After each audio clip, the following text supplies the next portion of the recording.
Udah menuju dewasa ya kan? Iya, udah menikah juga. Wah, insya Allah. Pengen kelihatan keren aja gitu kayak senpai lu kayak Cross Zero gitu dong yang kayak Genji ya. Nah di Vival TV emang pengen ngebawa ini loh fashion yang emang anak e-sports banget. Kenapa namanya Manggisku? Ini siapa mas-mas gak jelas banget segala macem. Terus caster Tarkam dibilangnya. Ih cabai nih mulutnya sini. Cabein. Emang. Ada dinding ya bentuk.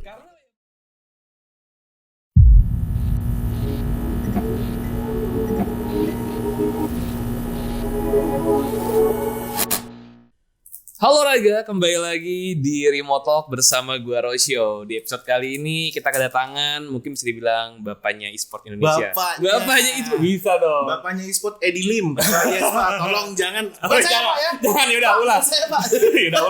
Udah ulang begitu. Bapak motivasi. Boleh. Oke.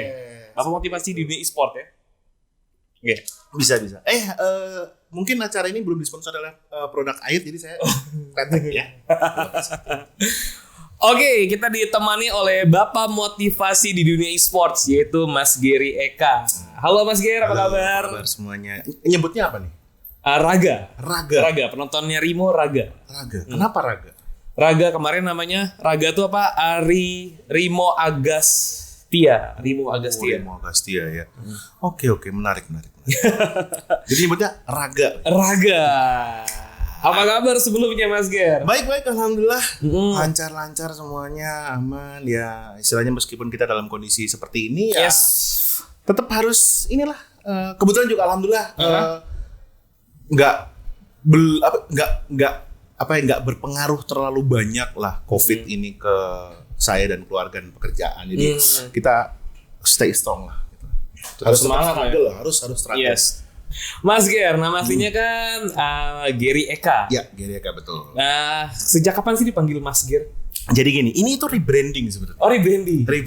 Okay. Meskipun gua nggak terkenal banget di e-sport gitu kan. Tapi gua juga pengen punya sebutan atau brand sendiri, misalnya buat gua kan. Karena ini juga gua ngelihat teman-teman gua yang sukses merebranding dirinya ketika mereka memutuskan untuk pindah menjadi istilahnya pindah game lah. Kalau teman-teman kenal ada beberapa orang itu kayak satu nih yang paling mungkin teman-teman tahu, Pasta. Yes. Pasta dulu sebelum jadi bro_pasta, dia punya username ataupun nickname itu Pasta Dota.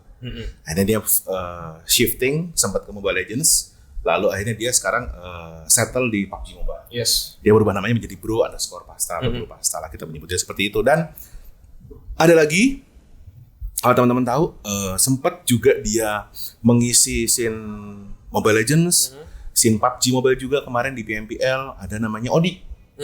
Odi dulu juga menyandang nama Odi Dota. Sekarang dia memutuskan untuk berubah menjadi Odipedia. Oke. Nah, gue juga seperti itu.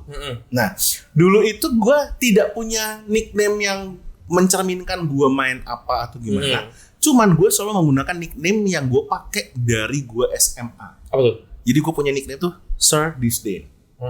Jadi Disdainnya itu dari nama band gue pada saat gue SMA. Sir biar kelihatan England. Biar England, biar keren loh. Jadi gue pakai Sir Disdain. Di semua game online yang gue mainkan, gue selalu pakai nickname itu Sir Disdain or just plain Disdain gitu kan. Lama-kelamaan ketika gue nge-cash dipanggil Sir Disdain, orang Indonesia disuruh pakai nickname bahasa Inggris susah. Jadi kayak susah. Jadi gimana? Dan awalnya gue pengen pakai nama itu seperti teman-teman gue manggil gue Bang Ger. Nah, akhirnya ada juga yang manggil gue Mas Ger. Gue bikin polling aja. Pollingnya juga polling yang ke teman-teman gue, circle deket lah, nggak sampai gue polling ke luas gitu kayak siapa gue. Gitu. Nah, gue bikin polling, lu kalau manggil gue lebih nyaman apa, Bang atau Mas? 80% ya, menurut mereka lebih nyaman manggil gue Mas.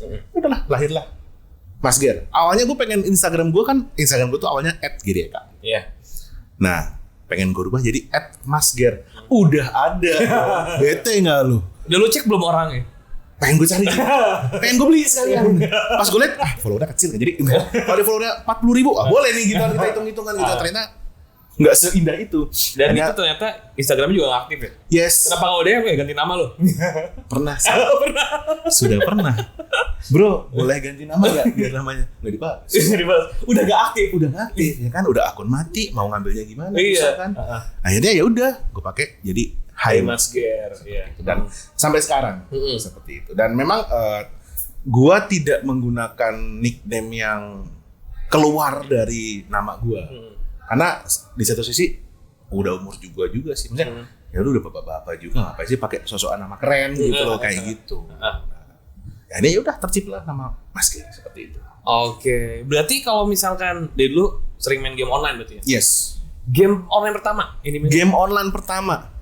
Gue takut nih penonton Nggak tahu. raga nih nggak tahu nih.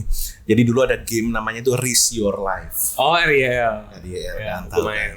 Gue sempat main. Gue juga sempat main itu ada dulu namanya O2 Jam. Atau Jam. Jam tahu kan? Tahu. Ya kita tahu lah ya. Ya iya, seumuran lu sama gue gimana ya? Soundman kita ketawa loh.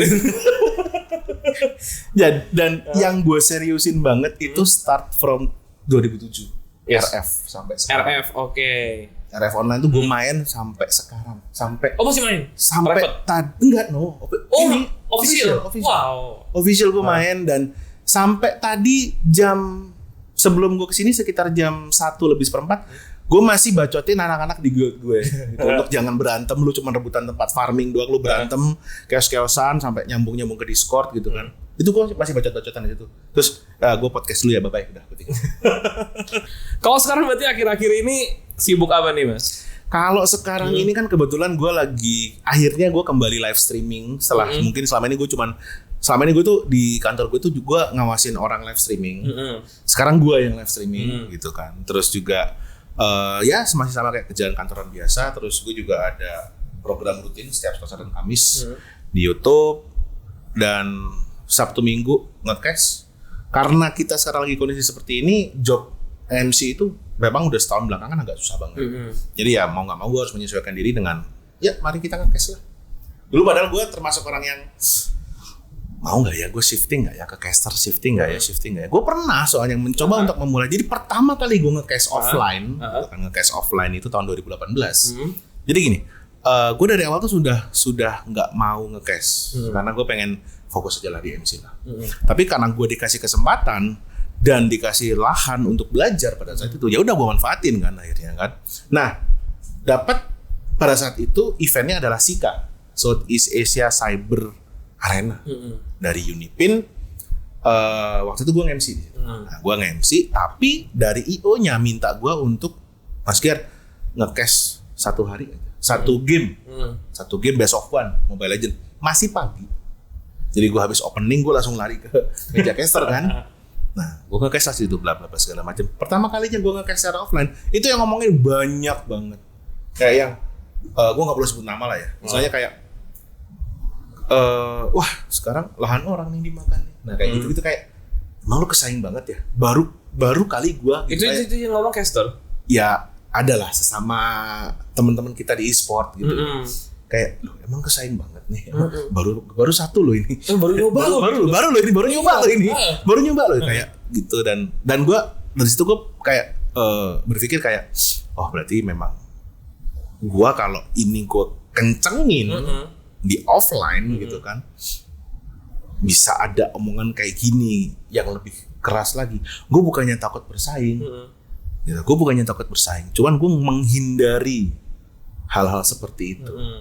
Sampai dibercandain kayak MC aja kali lah mas, gak usah nge-cash juga. Nanti kita makan apa? Dalam hati gue, bro, gue bercandain balik kan ya, bro, Tuhan tuh ngasih rezeki, udah ada bagiannya masing-masing. Kagak bakal gue ngambil dari piring lu, nggak bakal gue bilang gitu.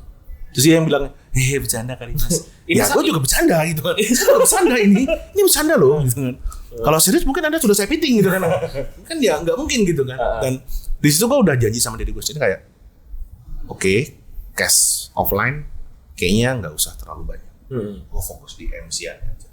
Dan di situ yang bikin gue tetap belajar, tetap untuk istilahnya dalam artian gue memperkuat gue untuk ya bisa jalan dua-duanya baik itu nge-host ataupun nge-cash gitu. Karena emang nggak jauh beda sih antara nge-host dan nge-cast. Bedanya adalah ketika lo nge-cast ya lo bawain gamenya, nge-host ya lo bawain acaranya. Iya. Simpel itu aja. Kayak gitu. Dan ya kalau gue dalam artian nih bukannya gue sombong atau gimana kan, kalau gue mau berusaha yang lebih keras lagi untuk memahami apa segala macem, mungkin level gue juga udah bisa naik banget. Cuman gue ngerem karena gue nggak mau kelihatan kayak maruk lah. Karena kita melihat juga ada orang yang sekali lagi gue bukan ngejudge orang yang bisa multi talented terus itu wah itu makan rezeki orang, enggak gitu. Gue yang nggak mau ngadepin persaingan seperti itu.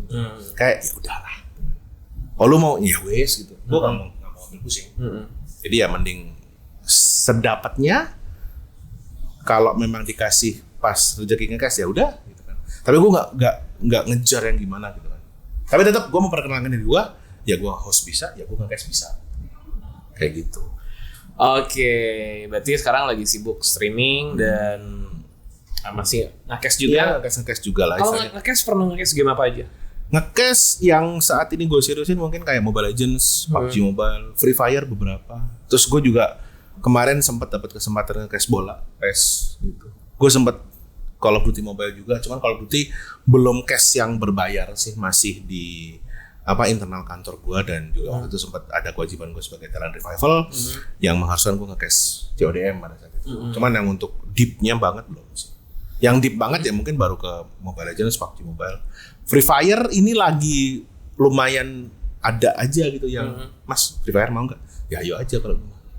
Kayak gitu. Toh kita juga bawainnya beda-beda tipis kan sama PUBG Mobile. Jadi kayak gitu. Sama-sama Battle Royale. Yes, sama-sama Battle Royale. Di bio Instagram Mas Gear tuh ada tuh stand up comedy. Pernah stand up juga? Pernah. Gua itu bukan mengawali sih, kayak gua itu berada di titik seperti ini, bisa ngomong kayak gini. Itu awalnya dari SMP. Jadi gini, gua itu dulu sempat termasuk orang yang pemalu banget karena gua itu pernah ada dalam satu. Gue ini keingatan banget sampai gue gak bisa lupa. Ketika gue TK apa SD ya? TK lah gitu kan. TK, SD. Itu gue pernah mempermalukan diri gue sendiri sampai gue gak berani ngomong. Kenapa tuh ngomong gugup apa segala macem. Jadi gini, gue pernah mempermalukan diri gue sendiri kayak gini. Tuh kelas lagi rame. Gue masih ingat banget tuh kelas lagi rame. Kita ceritanya lagi bukan belajar bahasa Inggris sih, tapi guru gue tuh lagi memperkenalkan kita kata-kata simple dengan menggunakan bahasa Inggris. Waktu itu kita menggunakan medionya adalah nama-nama hewan. Nama-nama hewan kita gunakan dengan bahasa Inggris. Temen gue dengan santainya mungkin dia lebih sering ngelihat, istilahnya lebih sering belajar lah bahasa Inggris ya. Dia bilang gini, kamu bisa ini nggak? Oh saya bisa bu. Bahasa Inggrisnya kucing adalah cat. Waktu itu dia bilang bahasa Inggrisnya anjing adalah dog. Bahasa Inggrisnya burung adalah bird. And then gua dengan sotoynya gue bilang, saya juga bisa bu.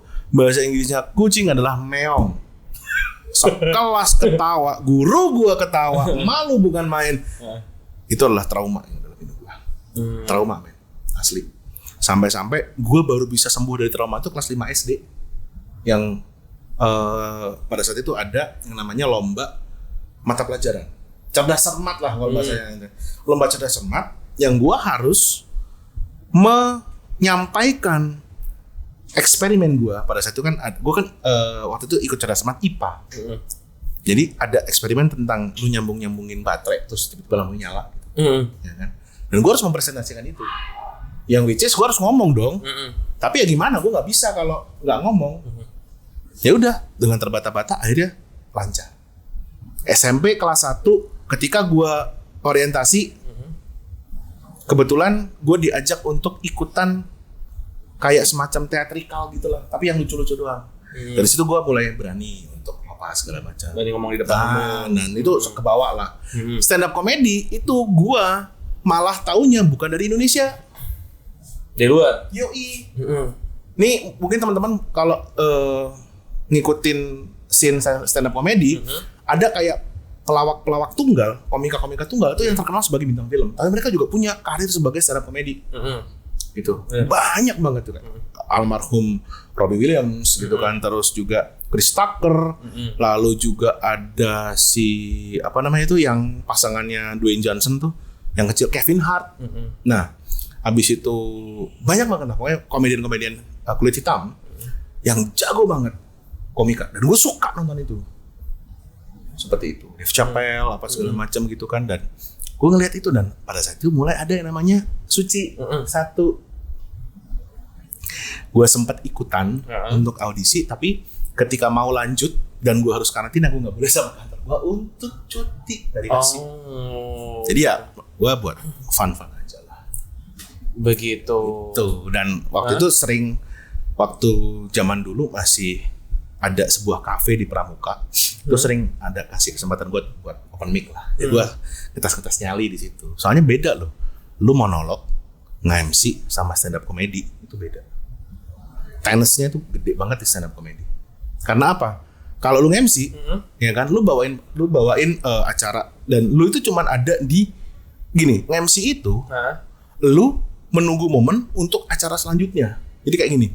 Karena gue MC sport kan, jadi gue adalah pengantar untuk sajian utamanya, yaitu pertandingannya. Which is gue gimana caranya membawa penonton, ngelemesin dulu untuk mereka nanti teriak-teriak ketika mereka mendukung tim kesukaannya. Stand up comedy, suguhan utamanya ya gue. Apakah susah? Susah loh. Gue kalau dulu mau open mic apa segala macam nulis, Bikin materinya. bikin materi simple, dengerin. Kadang juga ada beberapa bahasan materi yang dari komika luar. Kalau gue cuman plain translate ke bahasa Indonesia, nggak lucu sama sekali. Kayak gitu. Makanya gue dulu tuh pengen banget kayak menimba ilmu lagi, cuman ya yang namanya kerjaan apa segala macam. Plus juga kalau mau fokus di stand up comedy ya gue harus ninggalin e-sport, which is nggak bisa. Bukannya nggak bisa ninggalin e-sport, kayak sekarang kan Coki Muslim bisa nih shifting, ya kan. Cuman pada saat itu shiftingnya kalau dari e-sport ke stand up, gue kayak taruh deh, gue juga belum terlalu jago banget. I mean like modal gue di sini udah ada, ya udah sekedar itu aja sih. Masih punya materi stand up-nya? Masih ada yang diingat nggak? Materi kita menyesuaikan dengan kondisi sekarang ya. Boleh. Jadi gini, buat raga yang lagi nonton dan dengerin ini jangan tersinggung ya. Tapi ini biasanya terjadi di kota-kota besar. Kayak gini, lo kemana-mana naik apa? Naik Gojek, motor, kereta, mobil sesekali lah ya. Kalau pas lagi hujan. Itu di jalan raya kan, mostly kan di jalan raya. Lo tau gak sih, jalan raya ada sebuah entitas yang sangat berbahaya. Apa tuh? Lo tau entitas kan? Tahu. Makhluk yang bahaya banget. Ini kayak disegani oleh semua orang lah. Bahkan juga kadang aparat keamanan juga takut sama dia. Apa? Tahu nggak lo? Tahu. Apa? Mama naik motor. Betul. Mak naik Matic. Mak naik Matic itu kalau dimasukin ke dalam 7 keajaiban dunia, ini nomor 4 kan. Saking ajaibnya. Gini. Kadang Mama naik Matic ini kita nggak tahu apa di dalam isi hatinya. Kalau kita biasa di jalan nih, dulu lawan kita adalah supir bajai. Iya. Karena supir bajai yang tahu kemana dia belok, cuman dia sama Tuhan. Kadang Tuhan aja bingung. Kan gue udah suruh belok kiri, kenapa lu belok kanan ya? Nah, Mama naik Matic ini lebih dari sekedar logikanya. Gue pernah mengalami hal seperti ini. Gue di belakang Mama naik Matic, ya kan? Nah, gue juga pemotor soalnya. Iya. Gue di belakang Mama naik Matic, dia di depan gue, jalannya pelan. Gue lihat speedometer gue 40 km per jam. Ya kan? Gue tintin, gue klaksonin, ribet. Gak bisa, gak mau minggir, gak mau apa. Dia di tengah kondisinya gitu kan. Dan pada saat itu kalau istilah gini, lo di belakang mama yang naik Matic, kalau lu sendiri gitu kan sebagai pribadi manusia Indonesia yang tinggal di Jakarta nggak apa-apa, lu tinggal ambil kanan atau ambil kiri, salib, selesai. Gimana kalau ternyata yang ada di belakangnya mama naik Matic itu adalah Satria Baja Hitam yang harus membasmi kejahatan? Apakah di motornya ada klakson? Gue pernah lihat sih dia ngasal. Lu pernah lihat gak sih Kamen Rider gitu dikit mamanya tin nggak bisa. Terus apakah dia langsung naik cas gitu kan? Nggak sopan. Nggak sopan ya. Ya kan, etikanya di mana Anda sebagai seorang anak muda, di depan Anda pembela kebenaran, di depan Anda ibu-ibu, terus mau lewatin atas kepalanya. Kita aja lewat di depan orang tua kita. Kalau orang Jawa nih kulo nuwun, nunduk dikit. Ya nggak mungkin dong lu terus langsung jumping di atas gitu kan. Nah udah nih masih gue ikutin aja kan. Set gitu kan. Dia ngasih sebuah jawaban. Mungkin pada saat itu dia menerima apa ya, hidayah kali ya, atau gimana, gue nggak tahu nih hidayah atau gimana. Dia sen kanan. Dia sen kanan. Iya. Lu ke kiri. Nah, dia sen kanan dong. Oke, gua lihat video gua nih 60 km nih dia nih. Wah, agak ngebut nih. Berarti memang dia memberi kesempatan gue untuk melewati dia. Sekali lagi kata kuncinya adalah dia sudah sen kanan. Udah sen kanan. Otomatis gue harus kemana? Ke kiri. Gue ke kiri. Iya. Gue ke kiri, dia ikut ke kiri. Kesundul dong. Gue turun. Ibu gimana sih? Tadi ibu bawa motor pelan-pelan, disalip nggak bisa. Saya ngecek, ibu kencang juga. Sekarang ibu tiba-tiba sen ke kanan, malah belok ke kiri. Tahu dia balas apa? Apa? Mas, kamu yang goblok. Gua digoblokin. Kamu yang goblok, Mas. Saya itu ngasih sen ke kanan biar kamu belok kanan.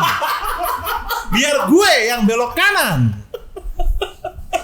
Marah gak sih? Biar kamu yang belok kanan. Gimana sih? Bisa naik motor nggak? Jangan dilawan. Mama naik Mac. Seperti itu. Bisa gitu ya? Aduh, masih belok kanan. Oke, baik. Untung nggak jatuh gitu, cuma kesundul doang gitu. Bener juga sih. Makanya. Ya ini saya kasih kanan biar Mas lewat kanan. Ya. Makanya logikanya di luar nalar, men. Nggak ngerti lagi kan? Makanya seperti itu. Kalau berarti kan Mas Gary ini banyak banget ya, misalnya keahlian dari skillnya dan dari job-jobnya. Yang paling seneng tuh apakah nge-MC, nge-cast atau stand up? Jadi gini, gue kadang-kadang itu menggabungkan lah. Jadi kayak gini, gue itu suka nge-MC karena basic gue memang gue suka ngomong. Nah, pada saat gue nge-host atau nge-MC, disitulah kesempatan gue untuk mengekspresikan gue. Jadi gue lebih suka karena gini, kalau lu nge-cast, lu nggak bisa ngelihat wajah orang yang terhibur karena cast karena lu ngadepin layar. Tapi kalau di offline beda lah ya. Cuman kan kalau offline orang juga nge-cast fokusnya ke kamera. Yes. Tapi kalau nge-MC lu bisa ngeliat orang suka dengan apa segala macam. Mungkin karena gue lebih banyakan nge-MC-nya itu sih. Jadi gue kalau dibilang lebih suka yang mana ya gue? Nge-MC. Karena gue bisa menggabungkan itu semua di situ. Dan bisa ngeliat ekspresi orang langsung ya. Betul. Oke. Nah, ada tips nggak sih Mas kalau misalkan dari orang-orang mungkin yang pengen nge-MC juga atau pengen nge-cast atau mungkin pengen stand up juga, tipsnya tuh mulai dari mana? Mulai dari mana? Kalau gue sih ngasih tips gitu gini, mulai dari lo sadar nggak kalau lo itu bisa ngomong. Gitu. Kalau lo belum sadar, kalau lo belum sadar kalau lo bisa ngomong, lo sadarin dulu. Jadi lo bisa ngomong nggak sih? Ada orang yang memaksakan dirinya untuk bisa ngomong. Ada orang yang nggak sadar kalau dia itu bisa ngomong. Banyak orang-orang kayak gitu. Anak-anak tongkrongan itu nggak sadar dia bisa lucu. Karena jokes-jokes tongkrongan itu bisa jadi bahan. Bener. Nah, tapi ketika mereka dipaksakan untuk ngomong, mereka susah karena mereka belum sadar. Nah, awali dari apakah lo bisa ngomong. Nah, ketika lo suka ngomong, bisa ngomong, bercerita apa segala macam. Nah, mulailah dengan cara apa? Tahu intonasi. Intonasi akan membawa ke hal-hal lain. Istilahnya intonasi ini akan meng-unlock semua keistimewaan lu nantinya ke depannya. Kayak gitu. Ketika lu sudah menguasai bagaimana cara bercerita dengan intonasi yang baik dan benar, nanti ke depannya lu akan semakin mudah untuk bercerita dengan apapun. Dan pertama kali gue bilang ke teman gue, bukan teman gue, senior gue, anak, ya saya teman nongkrong tapi senior gue di atas gue gitu. Gue pernah nanya sama dia gimana sih caranya biar bisa jadi MC kayak Bang Ope. Namanya Bang Ope. Dia ngasih tahu gini, lu coba belajarnya waktu itu masih koran ya, belum ada handphone yang canggih-canggih. Lu bawa koran, ambil koran, pilih satu headline, baca satu kalimat dengan 5 intonasi yang berbeda, dilafalkan, dikencengin. Kayak contoh namanya nih hari ini nih podcast Rimo, temanya apa? Nah, gue harus bisa mengucapkan kalimat itu dengan 5 intonasi yang berbeda, sedih, senang, marah, kaget, apa-apa segala macam, dan dibaca, dilafalkan. Dan itu gue lakukan di mana? Ini dalam busway sambil ngikutin dia. Dalam busway? Yep. Ada orang-orang? Ada. Ada. Nah, itu kan latih mentalnya di situ. ngelatih mentalnya di situ. Jadi kayak ya mau nggak mau, suka nggak suka kita akan waduh gimana nih Wan, kayak cepetan mulai. Oh ya udah, kayak gitu. Nanti ini lagi naik lagi stepnya. Lu cari satu paragraf. Dalam satu paragraf itu di garis bawahin kalimat-kalimatnya. Setiap kalimat itu intonasinya apa harus beda-beda. Itu pelajari berulang, nanti terbiasa. Kayak gitu. Karena kita nggak akan pernah tahu kondisi pada saat kita membawakan sebuah acara, apakah itu dia lagi kondisi bagaimana, hype-nya apa segala macam. Kalau kita tidak bisa mengatur intonasi kita. Makanya intonasi itu penting banget. Ada orang yang flat ketika ngomong, ada orang yang terlalu berapi-api, ada orang yang gimana apa segala macam. Kuncinya gimana untuk menyesuaikan itu semua? Belajar intonasi. Simple. Belajar intonasi, benar. Itu biasanya buat penyiar radio juga penting ya. Semuanya. Ya semua yang tampil di depan umum. Yes, semua yang tampil di depan umum, semua yang menggunakan mikrofon. Misalnya orang yang tampil untuk berbicara, intonasi adalah senjata utama yang harus dipelajari, dikuasai untuk sebelum kita melangkah ke aspek yang lebih jauh. Oke. Kayak gitu. Dan itu bisa ngerubah mood orang yang sedang kita ajak bicara ataupun kita lagi ngadepin.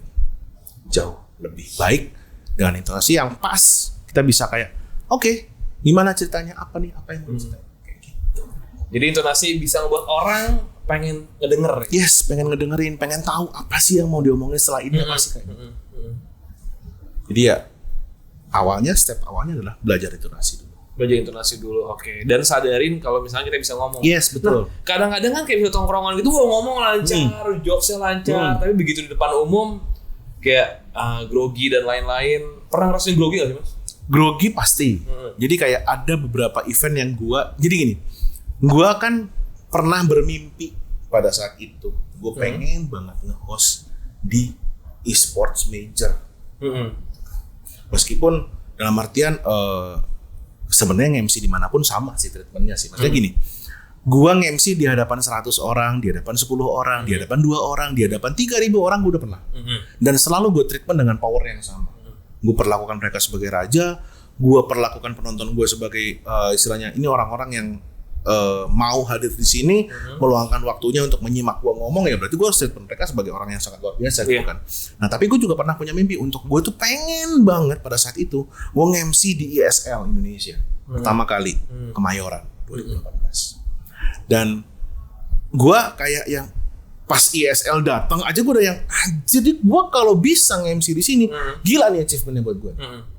Gila banget achievementnya buat gue. Dan and then wah kejadian gue bisa. Gue waktu GR itu masih grogi banget. GR itu Amin 1. Karena apa?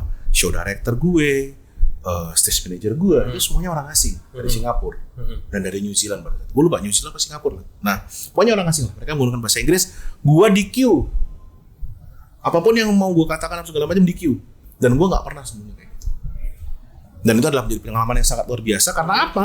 Selama gelaran ISL 3 hari itu, airtime gue itu nggak ada sejam. Jadi mereka itu memang mengutamakan di show-nya, di acaranya, gede-gedeannya. Di pertandingannya pada saat itu ada AOV, ada Dota. No. Dota 2 sama AOV pada saat itu kan.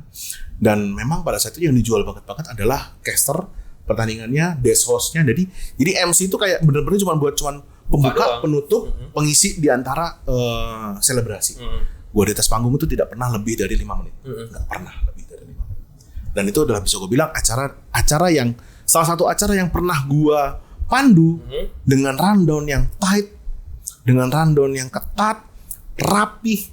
Dan untuk pertama kalinya pada saat itu ya 2018 itu gue kelar acara major, kelar nih selesai, itu gue keluar venue langit masih terang jam 6 sore. Saking rapih dan ketatnya semua rundown pada saat itu. Luar biasa. Itu gue deg-degan setengah mati. Karena yang gue lawan ya penontonnya bisa dibilang pada saat itu ada shot isi-isi juga. Karena kan yang tim yang berlaga itu ada tim asing. Iya. Pada saat AOV itu.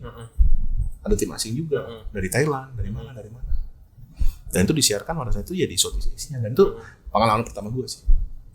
Meskipun sebelumnya gue sempat host MSC di 2018 juga sebelumnya. itu lebih santai karena tidak tight. Ini tight banget. Itu luar biasa. Karena ya begitu naik 5 menit gitu. Iya. Gue ngomong nih. Oke. Close. Jadi di queue gue tuh kayak you can pass to the host. You can queue to the caster. Gitu kayak lo bisa lempar caster ya, lo bisa ini ya. Ngomong terus. Kalau gue masih pengen ngelawak, gue tuh kayak istilahnya gue itu nama tengah gue itu Gary Eka pelawak gitu loh. Gue tuh suka banget ngelucu, suka banget ngelawak. Ketika kelawakan gue belum ketemu punchline, gue gak bakal berhenti.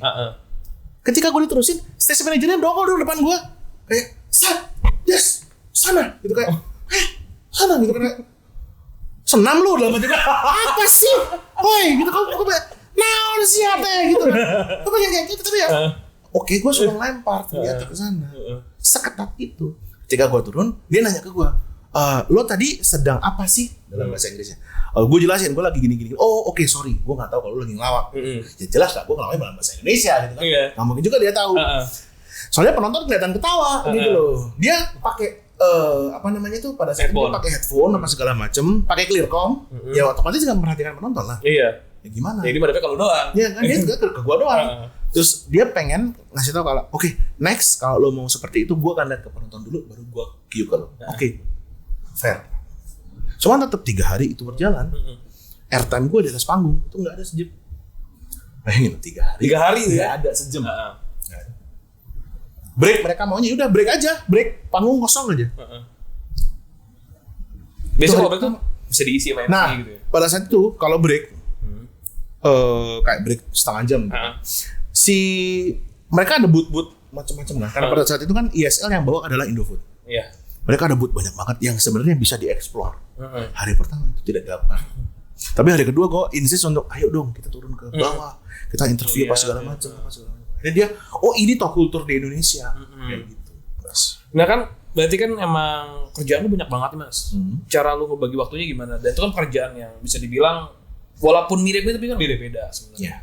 Itu cara nge-handle waktunya gimana? Sebenarnya sih kalau masalah nge-handle waktu gue tidak terlalu kesulitan karena jujur aja untuk yang seperti host ataupun seperti caster itu kan insidental. Jadi kadang ada, kadang enggak ada. Kalau yang rutin ya berarti kan ada jadwalnya. Ya kita bagi waktunya asal gini. Kalau gue sih biasanya gini. Gimana sih caranya biar nggak bentrok sama kerjaan kantor gue? Nah itu berarti gue harus kelarin semua KPI gue, kelarin semua kerjaan kantor gue sebelum gue mulai untuk sampingan gue itu si ngecast dan host itu tadi. Sesimpel itu. Jadi kayak ya udah kelarin yang utama dulu, udah selesai baru. Karena gini, ini mungkin terdengar klise ya, klise atau gimana? Gua kalau nge-cast, nge-host, entah itu stand up comedy juga atau istilahnya kerjaan-kerjaan di luar kantor, itu gua menganggapnya gua lagi rekreasi. Gua lagi main-main ini. Karena apa? Gua ketemu orang, gua bisa ngobrol, gua bisa jadi raja sejenak lah di atas panggung karena gua bisa semau gua ngatur flow-nya kayak gimana kan terserah MC ya. Meskipun ada rundown tapi kan kita bisa kayak gue mau lamain di sini, gue mau prolong di sini, gue mau ini, gue bisa ngatur itu. Kayak gitu. Jadi gue kayak menganggap kerjaan-kerjaan gue di atas panggung itu adalah rekreasi gue. Ini kayak sarana gue untuk bersenang-senang lah, kayak gitu. Jadi bukan sebuah pekerjaan. Jadi fun aja. Fun aja. Capek pun capeknya nggak ya? Capek banget lah ya. Anti capek. Anti capek. Gue udah pernah MC dari pagi sampai dari pagi jam 10 sampai closingnya adalah 1:30 pagi. Gue udah pernah. Gue pernah juga harus standby di atas panggung untuk bukan menunda ya. Ya prolong namanya. Kita Mas, buying time dulu ya. Buying time dulu selama 1,5 jam buying time. Itu pernah. Karena lagi ada kendala teknis apa segala macam. Buying time 1,5 jam juga sudah pernah. Gitu kan. Nunggu ditelantarin karena memang kendala teknis yang jalan cuman gamenya doang. Akhirnya kita juga 4 jam nungguin bengong pernah. Dan itu capek. Ya kalau secara dipikir capek. Soalnya bagi gue itu ya lahan senang-senang gue. Kayak gitu sih. Capeknya capek bermain lah. Iya, capek main. Kayak orang main bola capek, tapi kan gue lagi main bola. Iya. Kayak gitu. Bagi hobi gitu ya. Hobi, apa segala macam. Seperti itu. Di Instagram tadi gue sempat lihat tuh Mas ada artnya almarhum Franz Wolfgang dan Mas Gary itu menyebutnya sebagai pahlawan Mas Gary. Iya. Itu pahlawan seperti apa, Mas? Gue ngelihat Volva sebagai sosok pahlawan bagi gue. Jadi kayak gini nih. Bukan bagi gue doang sih, bagi e-sport Indonesia lah. Jadi kayak gini, gue tahu Volva juga dari udah lama sebelum dia di Mobile Legends. Gue tahu dia dari Point Blank 2015. Gue ketemu dia pertama kali pada saat itu di Surabaya. PBGC, Point Blank Garena Championship. Dan first impression gue ke Volva jelek sebenarnya. Jadi gini, pada saat itu dia nge-cast nih, gue nge-cast sama Melon. Nah, gue pada saat itu masih seorang jurnalis di sebuah media online namanya GameKiki.net. Nah, Game Kiki. Nah, pada saat itu gue lagi mau minta foto Melon dan Volva untuk jadi bahan artikel. Nah, waktu minta foto Melon gampang nih. Mas Melon, dulu makanya bukan Melon, Mas Kisma. Mau minta foto dong buat artikel. Udah, foto cepat selesai. Di sebelahnya Melon ada Volva. Bang Frans, boleh sekalian gak? Oh iya. Sama Melon ya.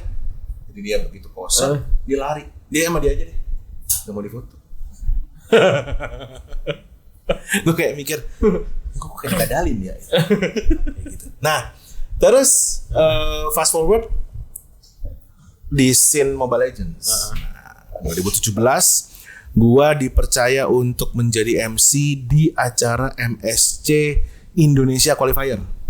Jadi MSC Indonesia Qualifier itu adalah yang menentukan tim manakah yang akan mewakili Indonesia untuk main di MSC.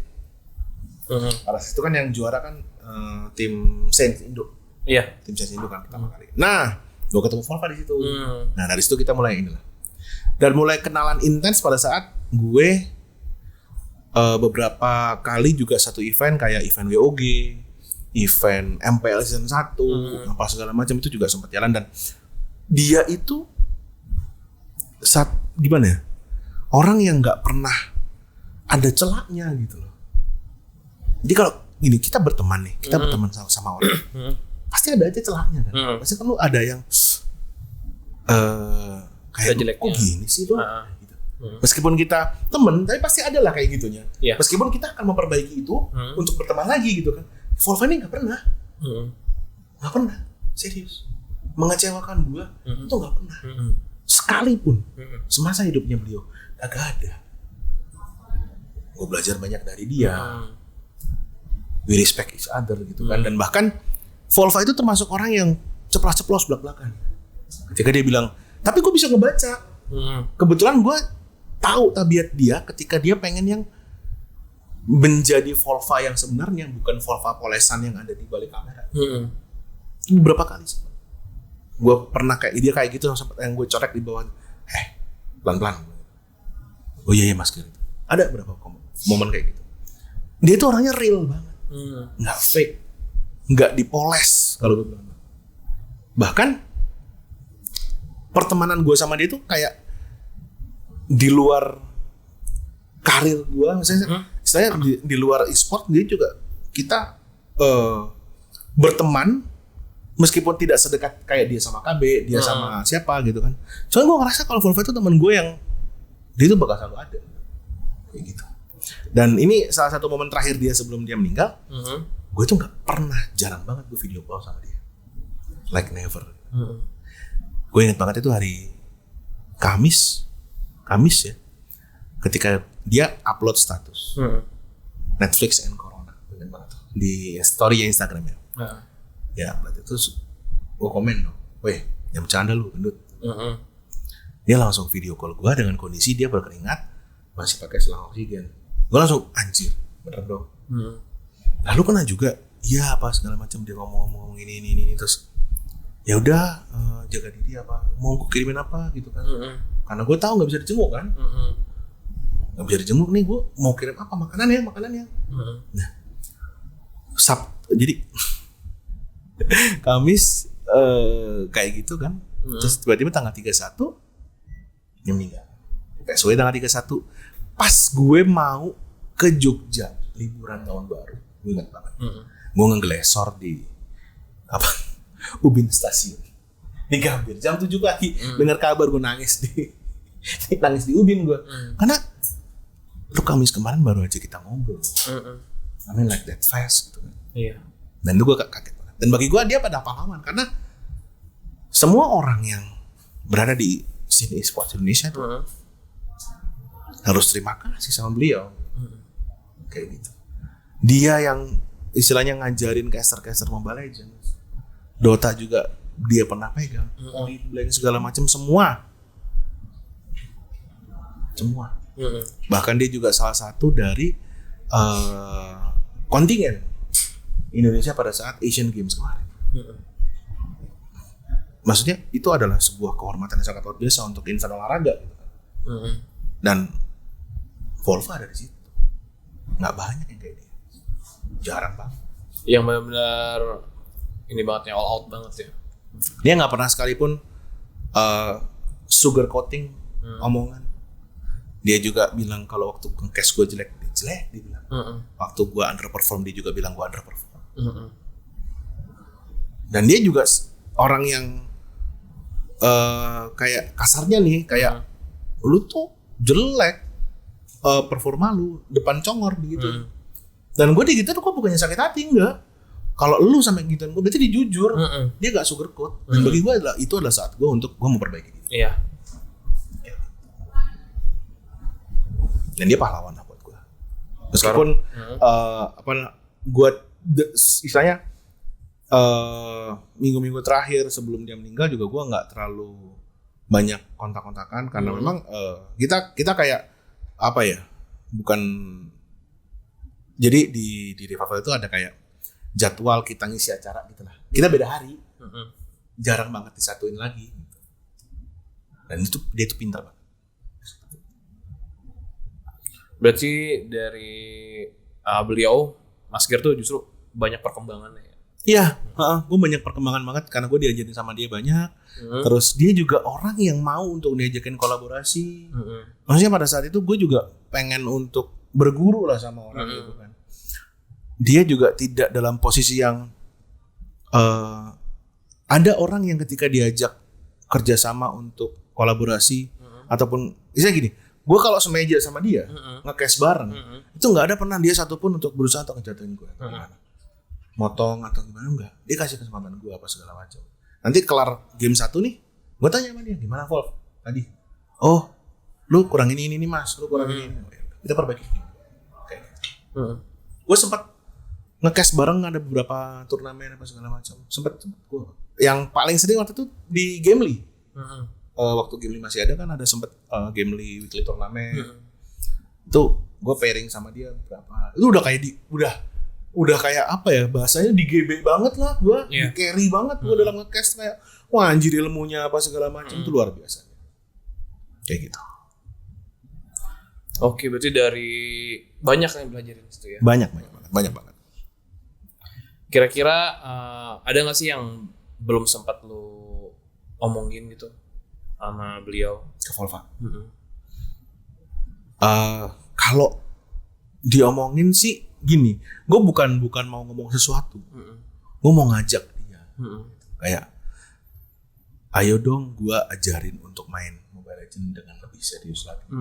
Karena gini, lo kalau tau Volva dulu MPL season kedua, dia itu satu-satunya caster Mobile Legends yang main Mobile Legends pakai PC, pakai emulator. Nah, sampai sekarang juga istilahnya gue sering banget lah. Kalau main sama dia nge-troll apa segala macam gitu kan. Dan gue tuh pengen banget kayak gue ikut party lu dong, ajakin gue main, gue pengen bisa lebih serius lagi apa segala macam. Tapi gak pernah kesampaian. Kayak dia kan, dia punya party kayak dia, KB, ada Kolius juga, ada Abed, ada Cornet, ada si Oji gitu kan. Gue pengen kayak ayo dong, gue ikutan dong main gitu, ajarin gue. Kayak gue tuh butuh orang yang di dalam game kayak, mas lu kesini ya, mas lu kesini ya, lu ini ya.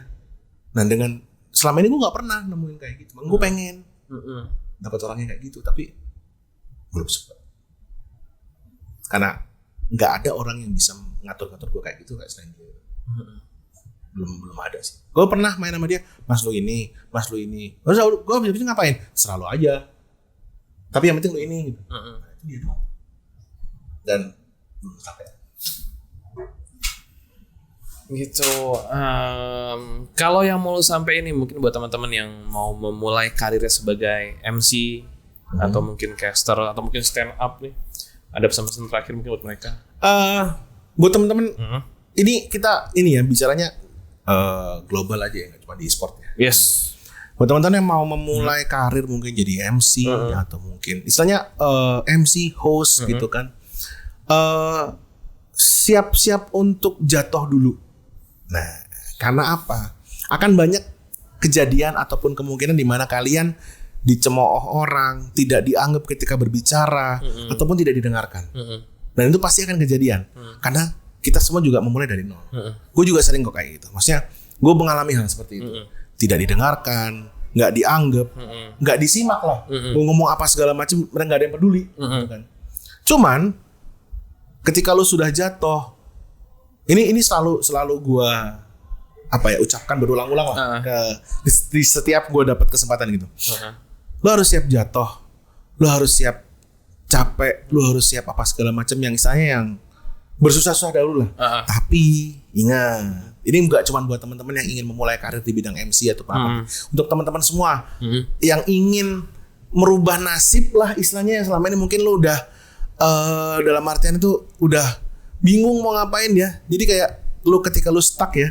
Jadi gini, lu capek boleh, lu istirahat boleh, lu tidur lelap juga boleh.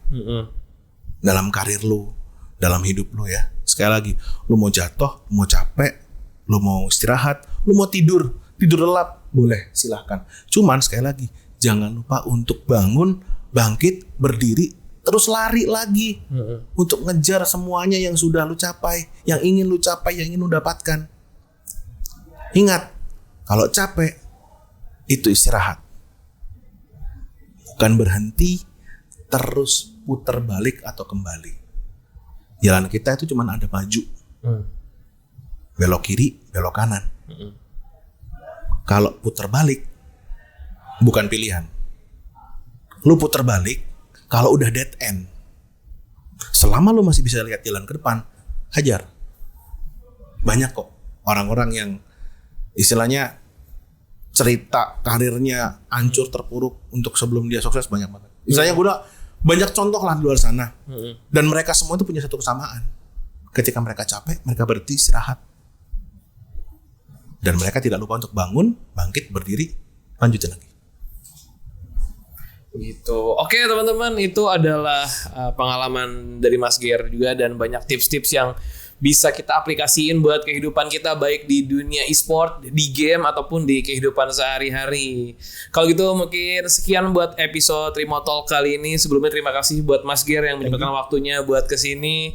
Dan buat teman-teman Raga juga jangan lupa buat nonton Remote Talk episode lainnya dan sampai jumpa lagi. Bye bye.